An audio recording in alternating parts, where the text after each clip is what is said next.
এসে কপ শুরু করে দিল 3 সেকেন্ডের মধ্যে 5টা কপ মেরেছে।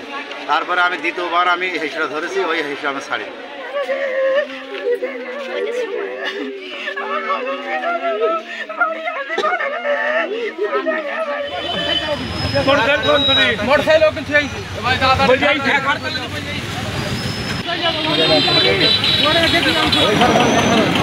সাইকেল বড় হেঁটে নিয়ে আসি, ও হাজার হাজার মানুষের দোকান, তার মধ্যে হারাম হারাম করে কমে গেলা পাপ মাথা হাত পুরো ভেঙে দিল। চা খাইছিলাম, চা খেতে খেতে আমার কলজে আসলো, এসে কপ শুরু করে দিল 3 সেকেন্ডের মধ্যে 5টা কপ মেরেছে। তারপরে আমি দ্বিতীয়বার আমি হেঁচড়া ধরেছি, ওই হেঁচড়া আমি ছাড়ি। এই ফজল কপটা মারলো, ফজল বসে আছে আমার সাথে, আমার সাইডে বসে আছে, আর আমি সামনে বসে আছি। দিয়ে এসে কপ শুরু করে দিচ্ছি ফজলকে, ওই শাকিল এসে কপ শুরু করে দিচ্ছি। দিয়ে 5 সেকেন্ডের মধ্যে 5টা কপ মেরেছে।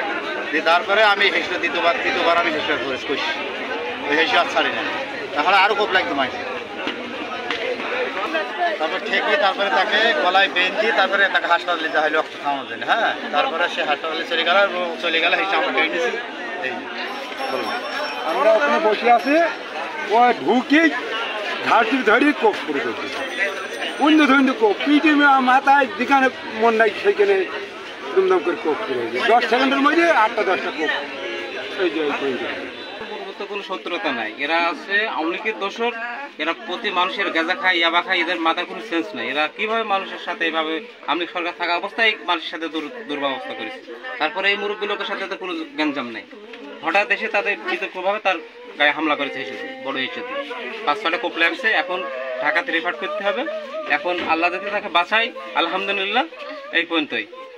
যে লোককে মেরেছে ওই লোকের সাথে কোনোদিন গ্রামের লোক কেউ বলতে না, কথা কাটাকাটি হয়েছে, বুঝেছেন। এখন সকাল থেকে বাসায় আছে, এখন আমি বলি দোকান খুলছি বিকালবেলা, এখন আব্বু অসুস্থ, ঘাস কাটতে যাইছিল, বুঝেছেন। আমি আছি ঘুমি, সকালবেলা দোকান বন্ধ করে, পরে বিকালবেলা শুনে এই ঘটনা দিই, ওই ঘটনা ঘটার পরে এমনি হাইট চলে গেল, বুঝেছেন। এইটুকুনই জানি তাদের।